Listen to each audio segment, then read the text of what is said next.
We are your home theater and AV questions answered. This is AVRant. Want your home theater or AV question answered by Tom and Rob? Send it to question@avrant.com. Welcome to AVRant. I'm Tom Andry, and I'm here with Rob H. Mark. Got some pictures for this one. I'll have to open up in a second. Mark has a 12 by 17 by 9 foot room that's open to his kitchen. I wish people would stop giving us the dimensions without the other space. Give us the whole thing, dude, because I don't care where you're sitting. I care what the entire space is. But his space where he's sitting is 12 by 17 by 9. And for some reason, all of these photos showed up in my program in weird orientation. So if you're watching the YouTube, there will be some rotation of images as this goes along. Okay, I'm going to click on it now because now I have to see. No, right, they're fine.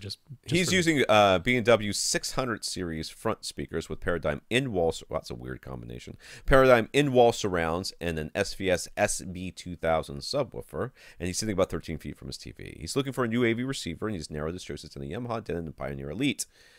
One of these things is not like the other. One of these things. Sorry. He's in Canada, so prices and availability are different from the U.S. If only we knew a Canadian who could help you out with that. It could be. From all the units on the list, the Denon AVR X3300W is the least expensive.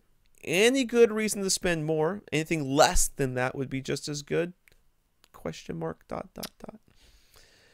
I think that's the top choice. Yeah, I was going to say, I would have a hard time believing that you're going to be able to spend less than what you can get from Denon, unless your less is a Marantz. Now, why is it Marantz? First of all, why isn't Marantz on this list to begin with? Second of all, why is Pioneer on this list? But, okay. Yeah. That sounds like a good choice to me. I mean, yeah, the X3300W is the least expensive current model to include Mult-EQ XT32, the highest level of Odyssey. There's nothing less expensive that includes that. That still has all the features of HDCP 2.2 on every HDMI connection, and it can actually do Atmos, although the 3300W is limited to 5.2.2 Atmos. It can't go beyond that, so it can do 7.2 or it can do 5.2.2. Now, that would be the only really good reason, in my opinion, to maybe go to a higher model and a more expensive model than this one is if you're planning to upgrade to Atmos. Because like I always say, I think you need at least 9 speakers to get a really good Atmos effect. I think 5.2.4 or 7.2.2, I think you need that minimum in order to get a really good Atmos experience. So he was saying this living room, it's pretty much the way it is. He doesn't have any plans to really go beyond 5.1. So the 3300W will certainly do that, and it'll give you Mult-EQ XT32 for the lowest price. So that's the one. There you go. What the hell's going on in there? I don't know. I forgot to rotate these images, so people were looking at one for a while I was talking there. Oh, I'm sorry. No, I'm like, there's like some weird noises coming from my kitchen. All right, whatever. If that's on the recording, I apologize. Would the receiver alone be sufficient to power speakers, or how many? He didn't even tell us how many speakers he has. Is he? 5 speakers. He told us that. Yeah, you read that at the beginning. B&W 600 series up front, Paradigm in walls for surrounds. Oh, which okay. do appear to be in his ceiling. So I'm showing an image there. I believe those are the Paradigm surrounds. I have got to start looking at these images. I'm sorry. Hold on. Let me look. All right. So that's just what that is. There's the 5th image. It's a tall one, and you're sort of seeing the whole room from the back, there's the looking speakers, at the TV. There's the sub right next to the speakers. There's some speakers up in the ceiling up there. That's right. B&Ws. Pretty darn sure. And then, no. Yeah. No. I can't find it. So, while you look at those, he asks, would the receiver alone be sufficient to power his speakers? Would external amplification bring out his speaker's true potential? The receiver on its own is fine. You're sitting awfully close to those B&Ws, dude, to be honest with you. So yeah, well, 13 feet away. I mean, that's not super close, but it's also not super far. No, it's not that far. And yeah. When it comes to powering your speakers, so like Tom said, we care about your room size, but that's because we care about your bass. We care about your subwoofers. And that's where we need to know the total volume of air. But when it comes to your speakers, we're really mostly worried about how far away you are from them. Because with speakers, you are hearing the direct sound, the sound that made a straight line from the speaker to your ears. Right. With deep bass, the sound waves are so long that you're never hearing direct sound in the bass. You're only hearing reflected sound. So that's why we got to know how far apart your walls are. Right. So with speakers, You're sitting 13 feet away. That should be no problem for the X3300. He says, can external amplification improve sound quality even at low listening levels? Well, we've already said that you don't need it to begin with. I mean, theoretically. Theoretically, external amplification can make you an omelet if you got the right one. But no. I mean, honestly, I don't. It could have a little bit lower noise floor. That's the only thing, but you're really not going to notice that at low listening levels. Yeah. You're going to notice it at high listening levels when there's not noise quiet. Floor. Noise floor, you'll notice when you've got the volume jacked up and there's a quiet section. Then you're going to hear your hiss. Oh, I see. Yeah. You're not going to hear the hiss at low listening levels. It's too far away. While something is playing. No, yeah. It's too far away. No. Yeah. I don't But yeah, I mean... so. Trust, we both have external amplifiers. That's like, we're not against external amplification, but we're going to tell you that the chances of you actually hearing a difference in use are slim to none. I love me some external amps, dude. I love me some external amps. I would have separates and external amplification and everything else. And if somebody asked me if I did that because it sounds better, I would say no. I would say I did it because it's awesome. And shut up. You can leave. I have 5,000 watts per speaker. I need two. I need two. 5,000. My room is like 17 feet long, dude. I mean, there's no need for. You should have seen the mental gymnastics I went through when I was buying the amp for the elevation speakers here. You should have seen it. It was amazing. The gymnastics I went to when I started off going, with I'll just get a little amp to power the little speakers and that'll be it. And I'm like, well, if I'm going to get a little amp, maybe I'll get a little bit bigger one and I'll use this and I'll do that. And I'm like, well, if I'm going to do that, might as well get 5.1. And then if I do that, pretty soon I was spending like $1,000. Yeah, it's easy to do. Telling you, dude, I love me some external amps. Do they make a difference? Most of the time, no. He does plan to build a dedicated basement home theater, but that is several years down the road. Should he factor that into his AV receiver purchase? Nope. Not even a little bit, dude. I have learned the hard way that trying to plan for the future is like, that is a fool's errand at this point. Unless you are Nostradamus and you've got some sort of line on precognition going on, I have no idea what's coming next down the line. Yeah. No. Buy what you need and what you will use today. Because that is how to enjoy things. Yes. Because I have bought the stuff that I'm like, I'm going to use this 2 years from now. 2 years from now, I'm like, I want something to replace it. So get what you will use today. Yeah. All right.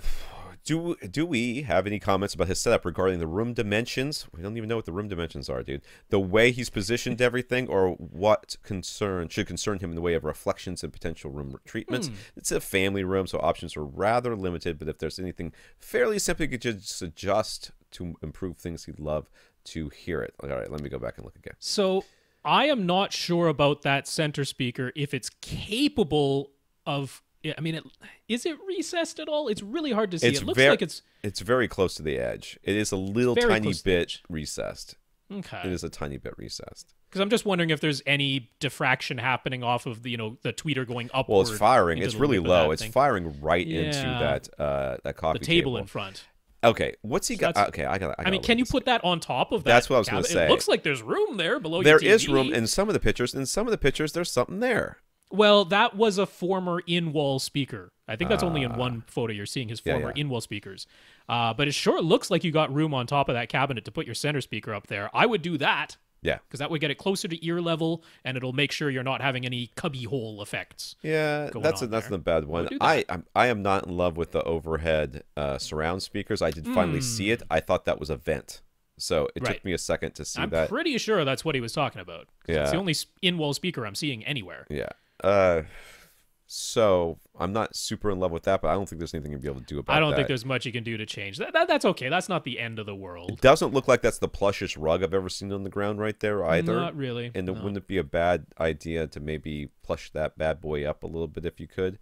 You do have your speakers sort of recessed into that cubby little cutout area right there, which means into the corners. Yeah, you've got reflections coming off of both of them, which is fine because it's reflections coming off of both of them. Yes, but but you're still getting like your first reflections, even probably crossing in front of you. I'm not sure, but you're certainly second reflections, which would be your front right speaker reflecting off of your left wall, which doesn't exist because the left wall is a big old opening. Yeah. So, But your front left speaker is going to be, oh, jeez. but your front left speaker is reflecting off the right wall. And so then going you've got a out couch someplace, there, who knows? Yeah, right? yeah. He's got a couch there, and he's got a picture above it. Any chance you could get yourself a nice printed absorption panel to replace the picture that's already above that couch? Yeah. Because what you kind of want to do is, I mean, this is a grossly way of stating it, but you kind of want to make the wall that exists on the right side act more similarly to the opening on the left side, which means absorbing the sound waves if you can, right? Because you're not getting reflections off the left, which is a big opening, but you are off the right, and you want to try to balance that out if you can. Yeah. So, you know, you've got something hanging on the wall there already. If you get a nice image printed onto absorption panel, Could be the maybe same that could image, replace dude. it could be the same image. That's right. And if you made it a little bit bigger and hung it a little bit lower, so it was a little bit behind your head, that'd be all right Yeah. too. I don't know what's behind the couch, like directly opposite the TV. It looks like a stairway. I can't. Where are you seeing that from? That's in the image that you can see the overhead speaker, the ceiling speaker. Yeah. You can see the banister for the stairway that's going. Oh, you're right. There going it up is, to right the there. right. Okay, well then that's not quite as terrible, but No, he's got some space behind his behind speaker your head, that's- yeah. behind his seat that's facing the TV. I was just thinking for your front left and right speakers, since they are sort of in these corners, and you've got these windows all around it, which right now you have blinds on it. Could you replace the blind, or even just on top of the blinds, put drapes? Because just drapes will give you some absorption in those corners instead. And it's not like it's going to look horrible because it's drapes over a window. That's not weird. So that's something you could potentially do. You know, Yeah, little I would decorating love it if upgrade. he could pull his speakers forward about a foot, maybe. Yeah. So that the left speaker, instead of having a first reflection off of that little cubby wall, was actually firing into the kitchen. Oh, okay. You know, so there's no reflection there at all now. All right. Right. So that And then put a panel on put the a right panel wall. on the right wall where the left speaker would be directly firing into. It doesn't have to be a big panel. You know, it just has to be. You know, it doesn't have to be wide. You just have to make sure it's right where it needs to be. But honestly, the biggest thing is to move that center speaker. I think that'll make a bigger difference than anything else. That's the easiest thing. It probably would make more difference than any of the other That stuff is we free. said. That you can do. I'm pretty darn sure.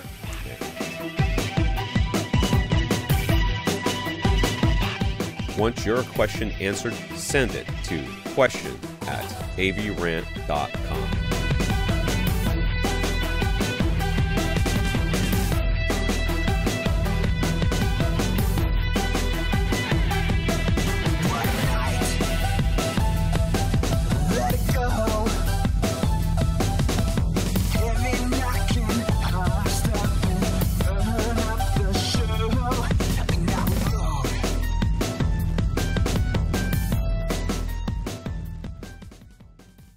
This is AVRant. Now go out and listen to something.